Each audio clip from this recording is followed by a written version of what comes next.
Comienza en Es Radio, Es la Crónica de Fernando Delgado. Es libre, es veraz, es independiente, es responsable, es plural. Es la Crónica de Fernando Delgado. Bueno, un lunes más en Es Radio y Televisión Extremeña, y tenemos hoy con nosotros a Rafael España Santamaría, que es concejal de Urbanismo, Medio Ambiente, Industria y Comercio, nada más y nada menos. Y naturalmente nuestro compañero Fran Muller. Muy buenas. Buenos días, Fernando. Hola, Buenos días. Fernando. Y hola, Bueno, Rafa. antes de nada, veo en los medios de comunicación que dice, más o menos, que comienza el trecenario de Santa Hoy Eulalia, lunes ha comenzado, sí. y que aproximadamente irán a una participación de 1.200. 1.200 personas diarias, se estima, sí. Vamos a ver, te cuento. Son cuatro 4 funciones, por decirlo de alguna manera. exactamente. Sí. A 600 aproximadamente que hay en cada 400 decía, caben 400 en la basílica, según apuntaba el presidente de la asociación Santa Eulalia. Pues según Y hay dos que se llenan, el que manda, que son 800. que es Antonio Bellido, ¿Ah, sí? aproximadamente unas 600 personas de ahí para arriba. Y 6 por 4 son 24. 600 son muchas personas. Y además 4 por 4 son 16. De toda la vida. Sí, ellos hacían la estimación. Te cuento porque lo vivimos en Televisión Extremeña con el presidente. Como tú sabes, el viernes tuvimos a Carmelo y al presidente, a Luis Miguel, y nos contaban que eran dos de ellas se llenan. Y dice que son 400, son 800. Y las otras 2 de la mañana no se llegan a llenar. Entonces la estimación era de eso aproximadamente, de unas 1.200 personas, que puede ser más, pues mejor. Bueno, comentado esto que no tiene la más mínima importancia, pero simplemente por hacer saber. Rafael, creo que lo más perentorio ahora mismo es el tren y la estación en Mérida. Uh-huh. ¿Cómo está esa situación? Bueno, vamos a ver. Si recuerdan ustedes el compromiso, uno de los compromisos electorales del Partido Socialista y por tanto asumido por el equipo de gobierno, era recuperar un antiguo proyecto tramitado en la época de Ángel Calle, en la legislatura de Ángel Calle, la creación de estación intermodal junto con alta velocidad y transportes en las inmediaciones del ferial o las cercanías del ferial.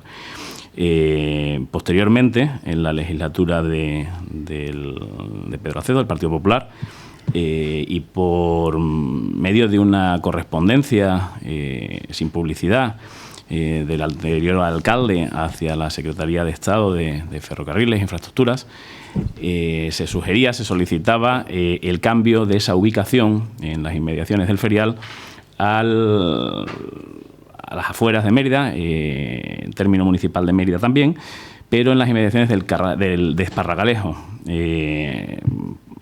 Entendiendo, por tanto, pues, desde nuestro punto de vista, primero haciéndolo sin ningún tipo de consenso, sin información, y en segundo lugar, creemos que contraviniendo los intereses de los ciudadanos de Mérida, ¿no? Desde el primer día intentamos llevar a cabo una moción que fue anulada, fue rechazada, y se convocó la comisión pertinente informativa, en la cual estuvimos discutiendo, o la discusión de esa comisión no versaba tanto en la viabilidad o no del proyecto presentado en tiempos por el Partido Socialista y bueno, como persona que lo presentaba Ángel Caballero en aquel momento, era secretario de Transporte o de director general de Transporte, no la viabilidad de ese proyecto, que a lo mejor hoy requiere de ciertos cambios consensuados, evidentemente, por cuanto a rechazar, era el objeto de la comisión, rechazar ese acuerdo alcanzado por el alcalde anterior de Mérida con la Secretaría de Estado de Fomento de Infraestructuras para ubicar la estación de Mérida en las inmediaciones de Esparragalejo. Nosotros, ¿qué es lo que queremos en esencia? Revocar ese acuerdo e instar al Gobierno de la Nación, a través de las Secretarías de Estado pertinentes, o el Ministerio de Fomento, en su caso, a devolver la ubicación o la localización de esa estación intermodal a las inmediaciones, a las cercanías de Mérida, porque entendemos que no podemos dejar pasar de nuevo el tren. Hay ya muchas excusas o muchas justificaciones acerca de la viabilidad de estaciones en los exteriores a las ciudades, ¿no? Veas el caso de Guadalajara, con un tren de alta velocidad, la cual al final pues paran 2 trenes, 3 trenes, bueno, se hace inviable, evidentemente. Nosotros queremos que entre en Mérida, que el ciudadano tenga acceso a esa velocidad, alta velocidad, que los turistas puedan venir, que la industria pueda venir y tenga acceso directo y entren en la ciudad, no se convierta en un apeadero en los exteriores de ella. Por muy cercano que se quiera vender, que está a 5 kilómetros, a 7 kilómetros o a 9. Entiendo que la diferencia entre 5 o 9 es irrisoria, ¿no? No deberíamos caer en esa, sino más en la esencia, en la posibilidad de tener cerca y sobre todo ir a una estación intermodal, no solo hablar de la alta velocidad. Se habla de alta velocidad, pero se obvian los otros términos, ¿no? Que son tanto el de la estación de transportes, que creo que es una apuesta que no debemos dejar, y hacer una estación intermodal de tráfico de viajeros, tanto por carretera como ferroviaria. Entre otras cosas, porque ese proyecto ya está aprobado. Tiene la vía favorable del Ministerio y en su día estaba todo listo para que se ejecutase tal cual en esa ubicación. Efectivamente, en su momento los proyectos contemplaban la estación, se habló de bypass de Mérida, unas desviaciones, unas variantes. Se optó y se aprobó la ubicación tren, entrada en fondo de saco, o sea, no mucho, pero sí, era una entrada en fondo de saco, hacia las inmediaciones del Ferial. Nosotros hemos descubierto, nos hemos enterado ahora, cuando hemos llegado, que hubo una carta, una solicitud explícita del señor alcalde Pedro Acedo en su momento, al Ministerio, instando a cambiar esa ubicación. Y sorprendentemente, el Ministerio hizo suya esa propuesta y estamos en esa situación ahora mismo. Está en fase de estudio, de aprobación. Si mal no, perdón, si mal no tenemos, no entendemos la correspondencia actual, y bueno, pues lo que queremos es instar a recuperar ese proyecto previo y no este posterior que está en liza. Siendo conscientes de que probablemente el punto inicial será el confirmar o luchar porque el tren pase, sea Madrid-Lisboa y pase por Mérida, no como se hablaba recientemente, una salida hacia Oporto y Oporto-Salamanca y demás, ¿no? O sea, sino que la variante sea Lisboa, ¿no? Porque entendemos que evidentemente, o sea, ese tren de alta velocidad, el éxito va a ser muy dependiente de que finalmente vaya a Lisboa, o el destino final sea Lisboa y no realmente Mérida o Portugal, ¿no? O sea, o Badajoz, perdón. La diferencia entre llevar la estación o el proyecto de estación, vamos a llamarlo apeadero, aunque no lo quieran llamar apeadero. No, entre apeadero, pero con todas. Y el proyecto aprobado, estamos hablando de más de 250 millones de euros de inversión. Es decir, 300 millones de euros en esa estación intermodal que ya está aprobada y que se renunciaría a ella por un coste menor, evidentemente, que es el que supone ese apeadero en Esparragalejo.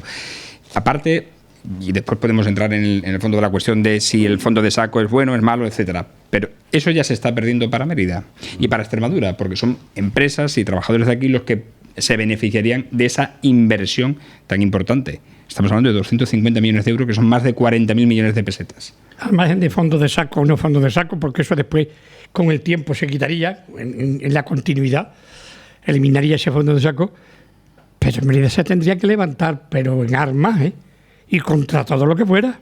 Bueno, nosotros entendemos más allá de esa... yo creo que todos somos conscientes de que esas grandes obras de infraestructuras de estos años pasados va a ser muy difícil tanto de ejecutar como de justificar por parte de los políticos hoy por hoy, o incluso de la propia sociedad, ¿no? Yo creo que hemos sufrido una catarsis suficiente como para darnos cuenta de que eso es inviable. No obstante, sin ese tipo, a lo mejor la inversión no tiene que ser de 200 millones, puede ser algo menor, habrá que adaptarla a las circunstancias actuales, habrá que reestudiarlas, pero lo que no queremos es hacer las cosas de forma unilateral, como se hicieron. Entonces, probablemente las valoraciones de esos proyectos de hace 7, 8 años hoy por hoy sean menores, pero por unas circunstancias de mercado, ¿no? Y además habrá que adaptarla, evidentemente, esas valoraciones, adaptarlas a la actualidad. Lo que no podemos es permitirnos prescindir de ellas, porque el problema es que estamos hablando ya no de 300, sino de que hoy es nada. Entonces, cuanto menos que sean 100, que sean 150, no lo sé en cuánto podríamos valorar hoy por hoy. Es verdad, contamos con las valoraciones anteriores, ¿no? Pero lo que no podemos es prescindir ni de 50, ni tan siquiera. O sea, estamos hablando de una ciudad que tiene 8.000, del orden de 8.000 parados, con las familias arrastradas en ese sentido.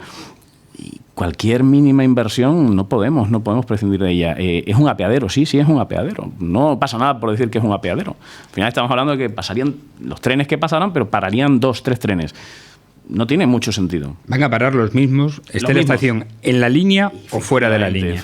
Esa es la realidad.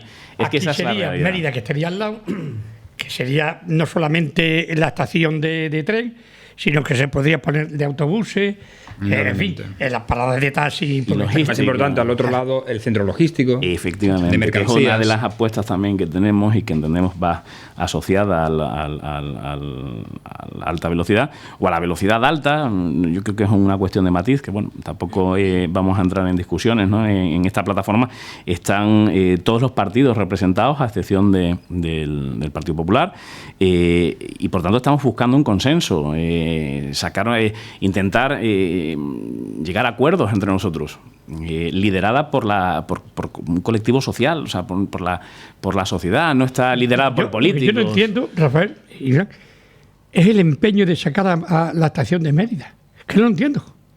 Bueno, el argumento que se esgrimía desde el gobierno municipal de Acedo era que no iban a parar los trenes si la estación no estaba en la línea del AVE. Pero a mí me convenció un argumento que dio Ángel Caballero. El tren que venga a Mérida parará. Y el que no venga a Mérida porque esté lleno no parará. Ni aquí ni allí. Efectivamente, estando aquí o allí. Y me puso un argumento que a mí me convenció ya del todo. Y es que, ¿qué ocurre con la estación de autobuses? Porque hay una línea Badajoz-Madrid que si tiene que parar en Mérida, entra en Mérida. Y seguro que pierde mucho más tiempo el autobús, y de eso no nos damos cuenta, en entrar y salir de Mérida, que lo que va a tardar en entrar y salir de ese fondo de saco el tren. Es que yo creo que son discusiones nimias, sinceramente. O sea, si tiene que entrar, tendrá que entrar.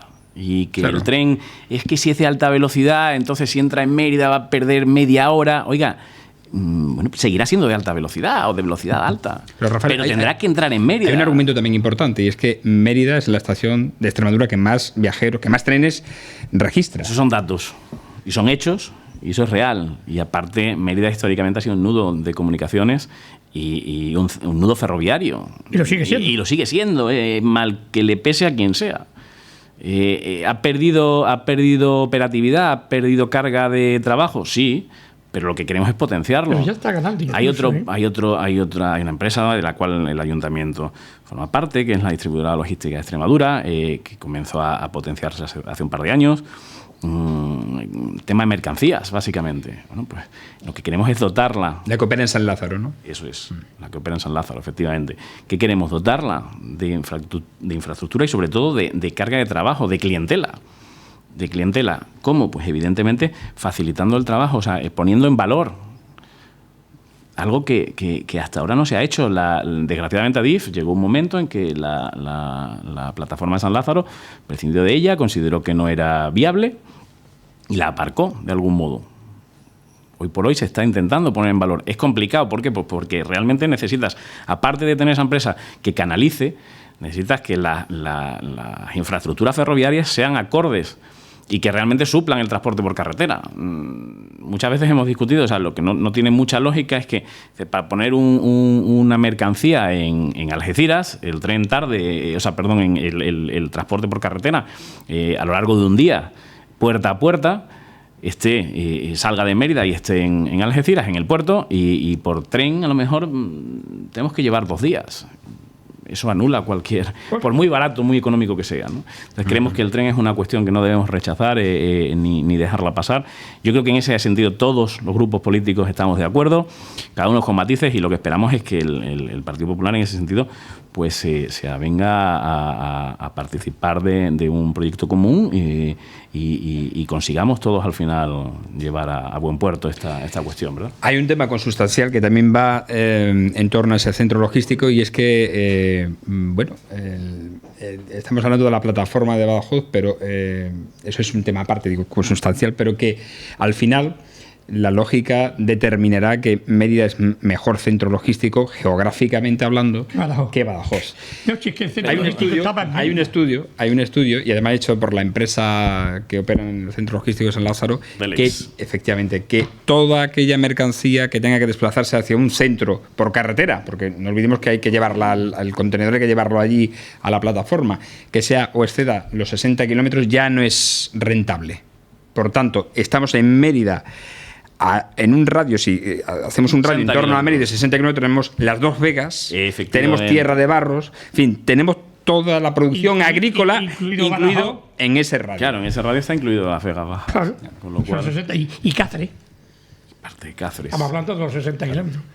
Bueno, pasamos a otro tema, porque claro, el delegado de urbanismo, y con urbanismo, bueno, urbanismo, medio ambiente, industria y comercio, pero vamos con el urbanismo. Bueno, decirte que Rafael España, lo sabes, es ingeniero industrial.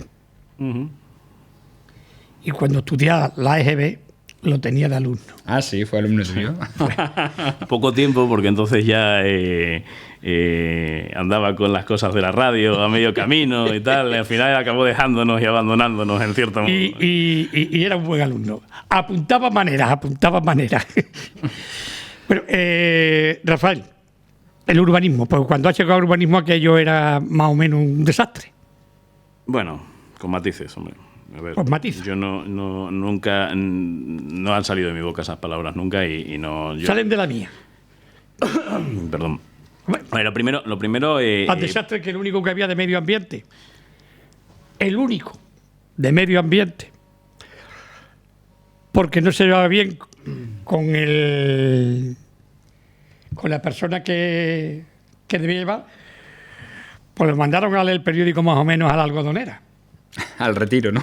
La algodonera del Que así retiro. eso no es un desastre. El único que había de medio ambiente y de ruido.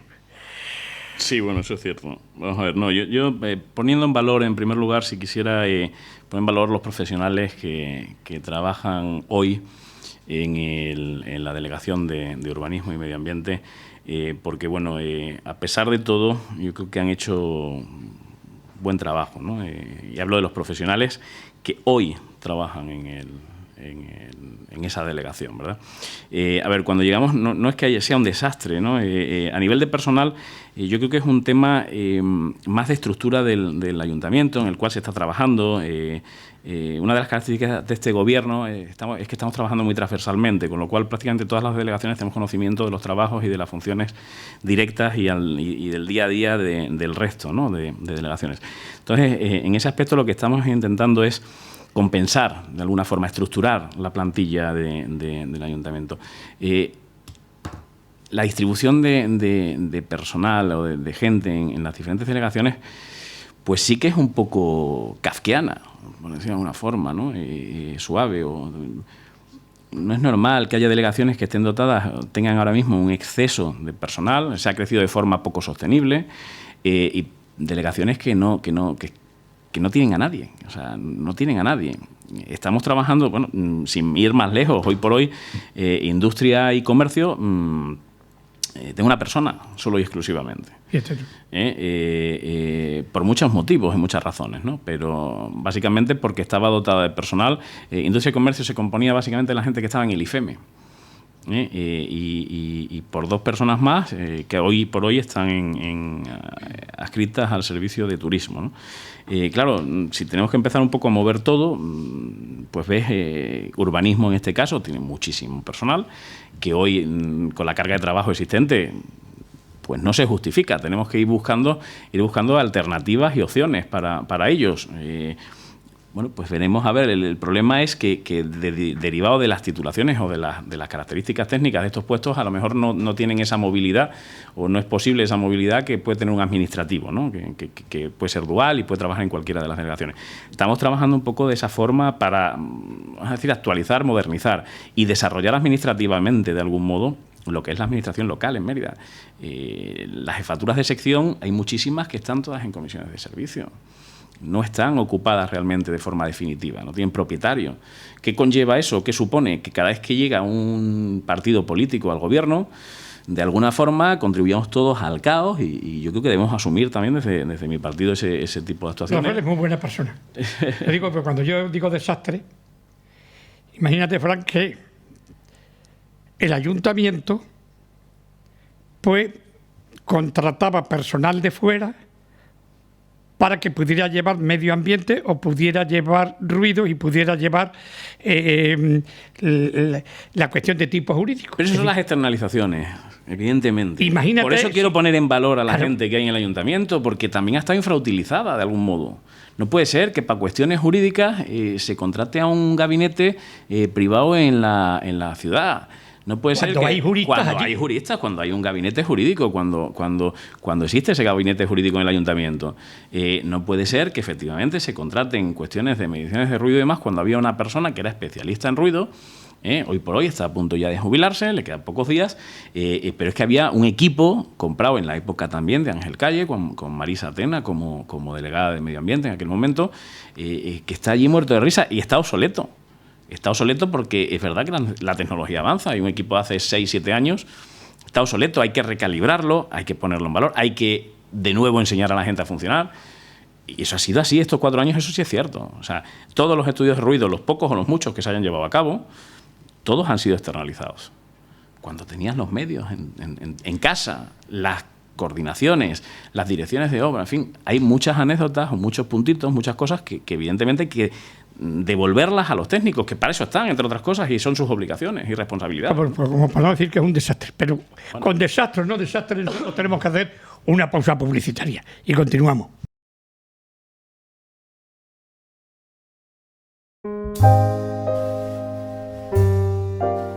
Seguimos en Es Radio y Televisión Extremeña con Rafael España.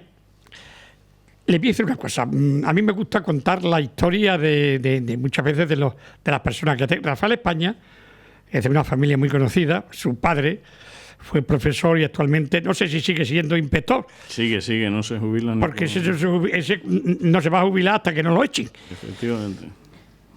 Porque es tremendo. Y por parte materna, pues su madre, Lali, la verdad es que es de una familia entrañable, de los Osorio Santa María, su abuelo, don Julián, que era médico, su madre, María Osorio, que era la hija de uno de los médicos más famosos de finales del siglo XIX y comienzos del XX, Antonio Osorio, y su tío, Pepe Osorio también, en fin, de una familia de galenos importantes. Este no salió médico. Un tío carnal suyo sí que es uno de los mejores pediatras que existe aquí en Badajoz, que está en el materno. Y la verdad es, o sea, de gente que hicieron y están haciendo historia en esta ciudad. Y seguimos ya con urbanismo. Y dentro del urbanismo...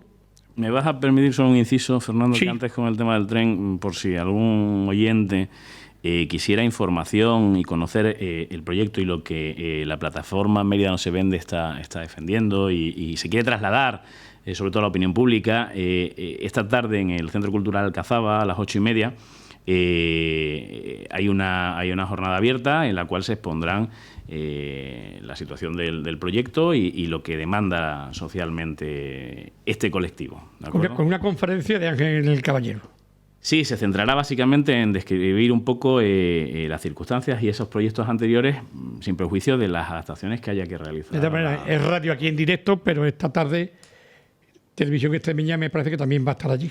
Nosotros vamos a cubrir, precisamente por ilustrar un poco más y dar más información a la población a la que no pueda asistir sobre esa posibilidad que apunta Ángel Caballero, que es un técnico, al fin y al cabo, y que va a dar su visión técnica de cómo quedaría esa estación intermodal y el razonamiento de por qué en este caso el tren debe entrar en Mérida. Bueno, ¿qué futuro tiene el urbanismo? Porque claro, digamos que el ladrillo, que era importantísimo en Mérida, pues ha pegado un bajón de esto hace el campeonato. Bueno, vamos a ver, una de las cuestiones con las que nos encontramos derivadas o heredadas de esta crisis que nos afecta a todos y que parece que empieza a escampar un poco, ¿verdad? Son las situaciones y los desarrollos urbanísticos del planeamiento en la ciudad.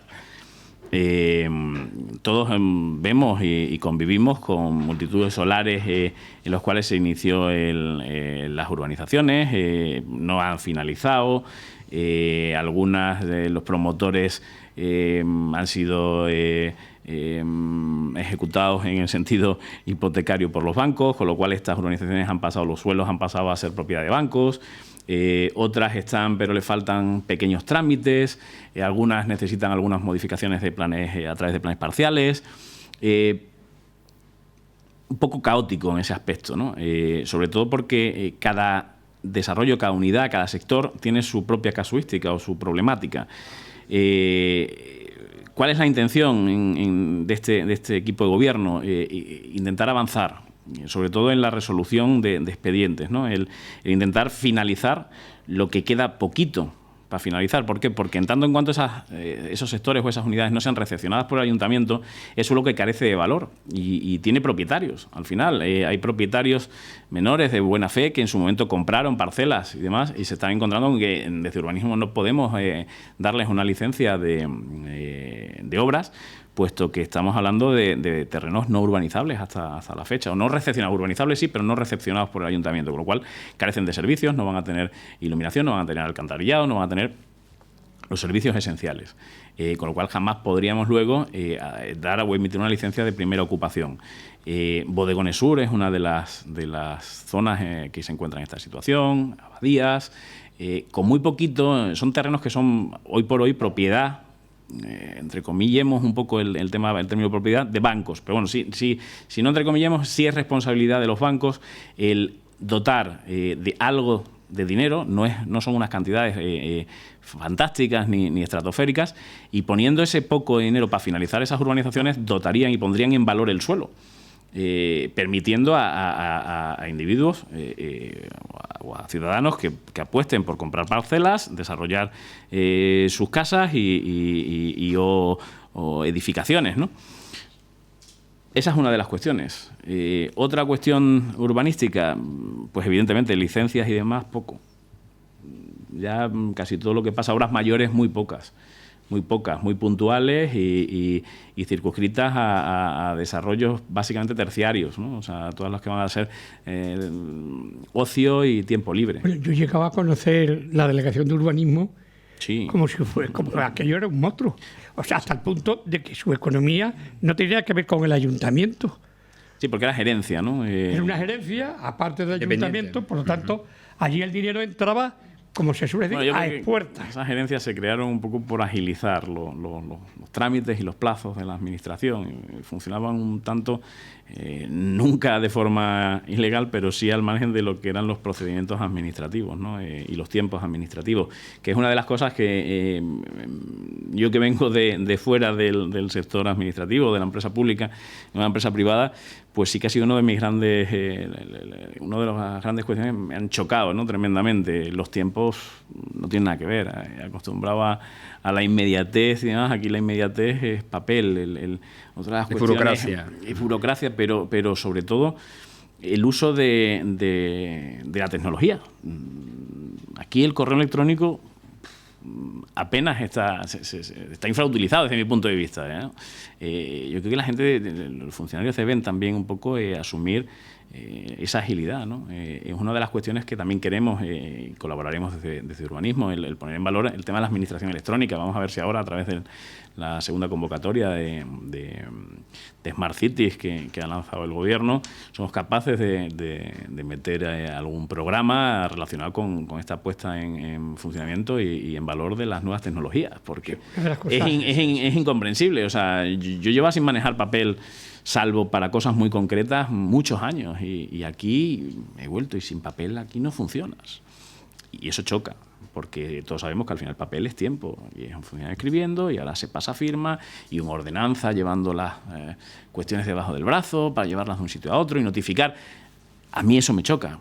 Creo que estamos en siglo XXI. Exacto, en la era digital. Y eso no quiere decir que sobre nadie, sino que habrá que readaptar las capacidades, o habrá que formar a la gente para que se adapte a la realidad actual. Y en la que ya hay herramientas ya que la firma digital existe, o sea, que está a la orden del día. Es incomprensible, de verdad. O sea, yo ver la figura del ordenanza notificador que existe y fantástico, o sea, bien, bueno, pues a lo mejor hay que reorganizar. Estoy hablando ya de una obra, Rafael, mayor, de una menor.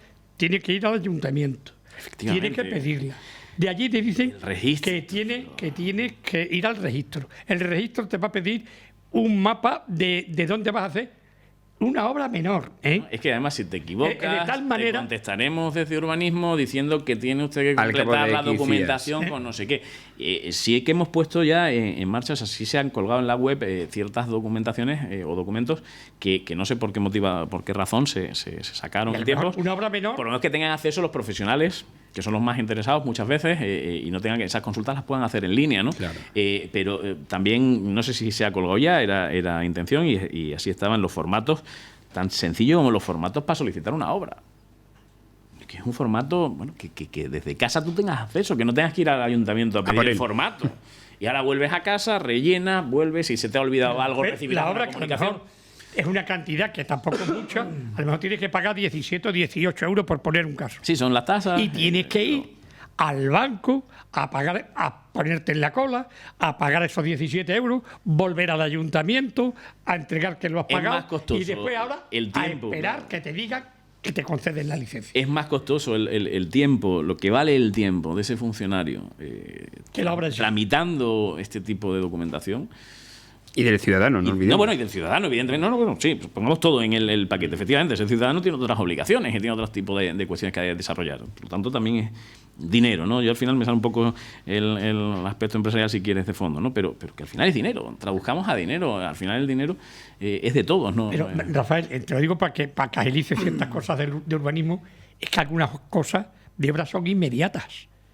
Por ejemplo, una tubería que se rompe en una casa y tienes que levantar el suelo.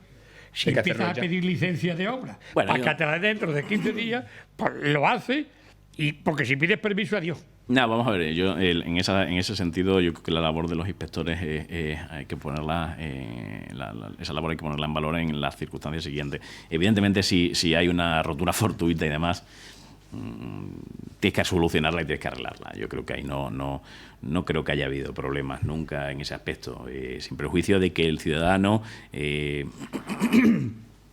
haciendo cumpliendo con todos los requisitos, puesto que podría olvidarse, ¿no? Ha ido y ha solicitado, incluso solucionado, reparado esa avería, ha solicitado esa licencia, ¿no? Si por alguna razón ese ciudadano en ese ínterin hubiera sido denunciado por algún vecino o algún otro ciudadano, por lo que fuera, ¿no? O bien en la labor de la rutina de los inspectores de urbanismo hubiera sido detectado esa avería y demás, se le notifica y se le emplaza a que solicite la licencia, o bien, si la ha solicitado y todavía no se le ha concedido, se le conceden esos días que evidentemente no puede esperar a solucionar el problema. Y una cosa, Rafael. Medio ambiente resulta que no tiene nada que ver con los jardines, con parques, o sea, son dos cosas distintas. Bueno, transversal, de alguna forma algo hacer en común, porque no queda más, ¿no? Pero, perdona, antes de medio ambiente tenemos que pararnos en la ponencia del catastro, que también es noticiable y es muy importante, sí, porque repercute directamente a la ciudadanía en el recibo del impuesto sobre bienes inmuebles.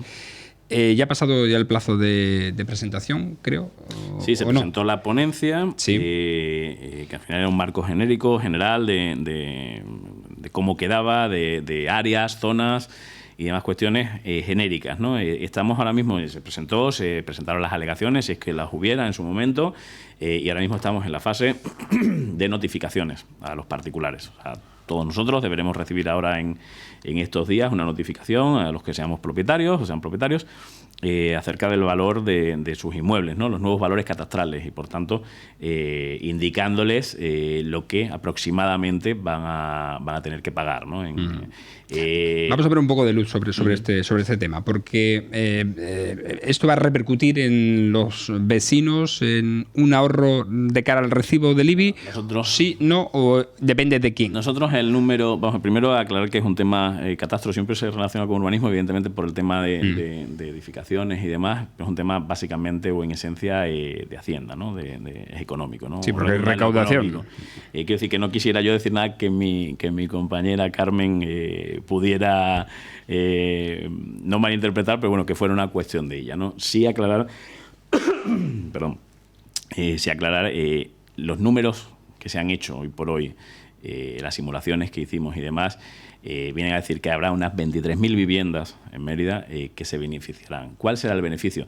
El beneficio con el tipo impositivo. Por una cosa es el valor catastral, que los valores catastrales, debido a las valoraciones de las edificaciones y demás, han bajado. Y otra cuestión es lo que vamos a pagar, que al final es lo que nos interesa, ¿no? De alguna forma, de forma directa. A todos nos interesaría a lo mejor tener un valor catastral muy alto, por cuanto que pondría en valor nuestras viviendas, pero un tipo impositivo muy bajo a la hora de pagar. Eso suele ser incompatible, ¿no? Dado que no se aprobó en pleno el tipo impositivo que nosotros pensábamos que era el viable, dado que habían bajado esas valoraciones catastrales, podemos hablar de una media de unos 3 euros realmente en el recibo del catastro, de ese orden. O sea, pero no es una cosa que esté diciendo yo, es una cosa que se ha trasladado, lo trasladó el alcalde, si mal no recuerdo, en sus declaraciones, y lo ha trasladado Carmen Yáñez, delegada de Hacienda, en las suyas. No va a ser un beneficio fantástico. Lo que sí podemos decir es que no va a haber, casi con toda seguridad, las discrepancias existentes en la ponencia anterior.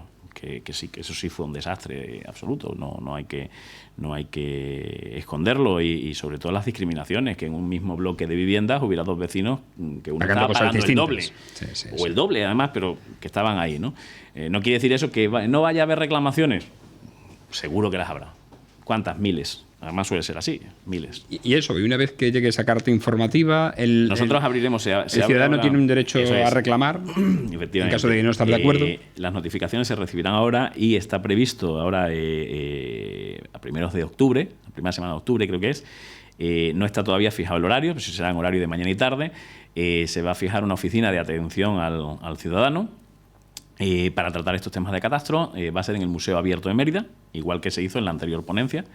Y por tanto, cada ciudadano que quiera presentar reclamaciones o alegaciones a sus notificaciones se harán, ¿no? O sea, podrá tener allí lugar el acometerlas, ¿no? Yo creo que, Frank, que deberíamos hacer un programa exclusivamente del catastro, ¿eh? Es importante porque el desconocimiento de las personas son terribles. Es complicado, la verdad es que es un tema... Te lo digo de una forma personal. Y el tema urbanístico es un poco árido para el ciudadano. No, además, yo reconozco cuando aterrizamos, además la ponencia hay que aprobarla, pues verdad que esto no es de un día para otro, se viene trabajando, nosotros revisamos sobre todo y nos cercioramos. Porque eso sí es vuestro área, ¿no? Lo que es la ponencia. Vamos a ver, no, la ponencia debe quedar clara una cosa, o sea, el catastro no es el Ayuntamiento de Mérida. La delegación del catastro es el Ministerio. Sí. Entonces, el Ayuntamiento es lo que tiene potestad sobre su cuota municipal. Eso es. Nosotros lo que fijamos es el tipo impositivo. Tipo impositivo, que es lo que se rechazó en pleno. Nosotros abogábamos por incrementar ese tipo impositivo para que no hubiera realmente ninguna rebaja. O sea, ya entendemos que la ponencia es más igualitaria. Hemos hecho, que es en lo que pudimos participar, porque tuvimos 15 días realmente para poder asumir e interiorizar la ponencia que venía trabajándose de la época anterior, de estos 3 años, me parece, 2-3 años se lleva trabajando esta ponencia, ver las zonificaciones.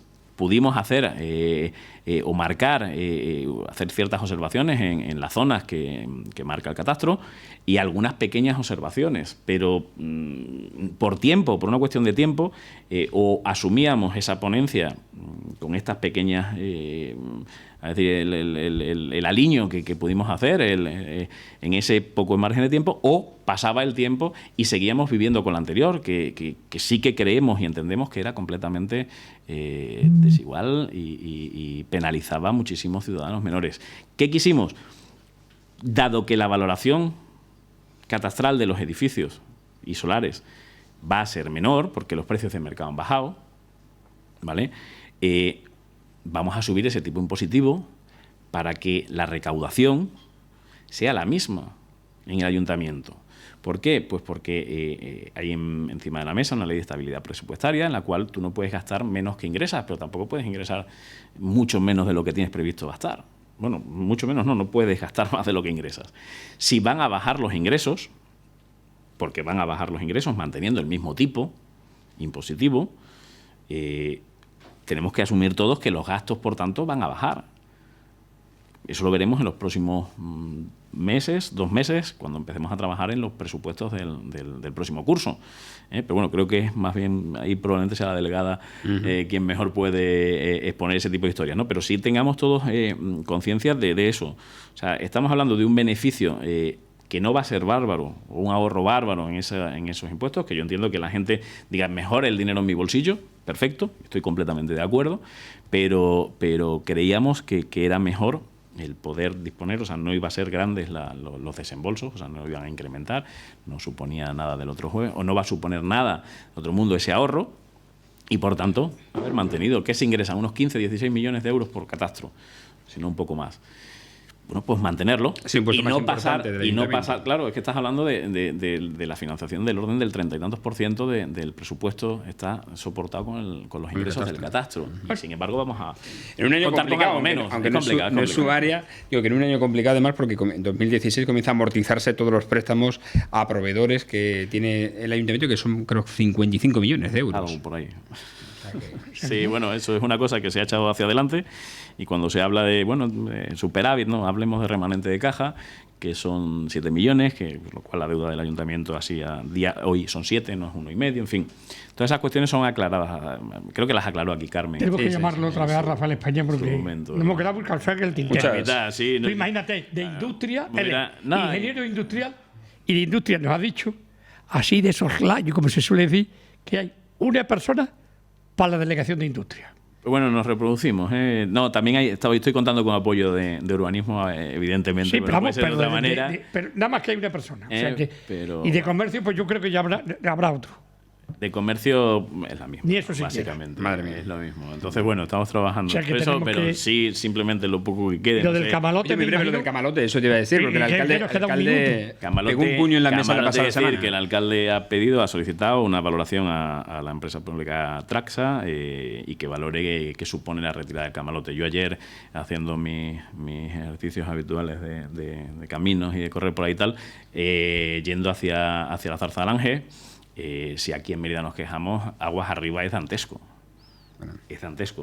Hemos recibido una nota de una plataforma que se ha generado de afectados, efectivamente, que son 75 kilómetros de río con camalote. Sí, desde Medellín, básicamente. O sea, Medellín, de hecho en Medellín había ayer una concentración, incluso algo así parecido a lo del chapapote de Galicia ya. O sea, se está llegando a ese extremo, ¿no? O sea, concentrémonos para quitar el chapapote, pues en este caso el camalote del Guadiana. Yo creo que a ese extremo no jamás deberíamos de haber llegado, ¿no? Entonces, bueno. Vamos, yo abierto a cualquier otro día cuando necesites y hablamos del resto, porque nos sí me quedamos gusta hablar de la en el tintero, sí. disciplina urbanística, hablar un poco del tema veladores, que también está siempre encima de la mesa. Oye, los veladores se están procreando como el camalote. Sí, y eso hay que además me gustaría, porque es una de las intenciones de aquí al próximo año, o sea, para primeros de año, cambiar ciertas cuestiones de esa ordenanza y un día de esto volveremos a llamar. Sin problema. Rafael, muchas gracias. Bien, Rafael, gracias. Nada, a todos ustedes desearles una feliz jornada. Ya saben, esta tarde a las 8 tienen ustedes una conferencia 8:30 en la Casa de la Cultura, en la calle John Lennon, para que puedan ustedes saber, a través de Ángel Caballero, todo lo relacionado con el tren, con la estación y todo lo que conlleva ese futuro para Mérida. Hasta entonces, muy buenas.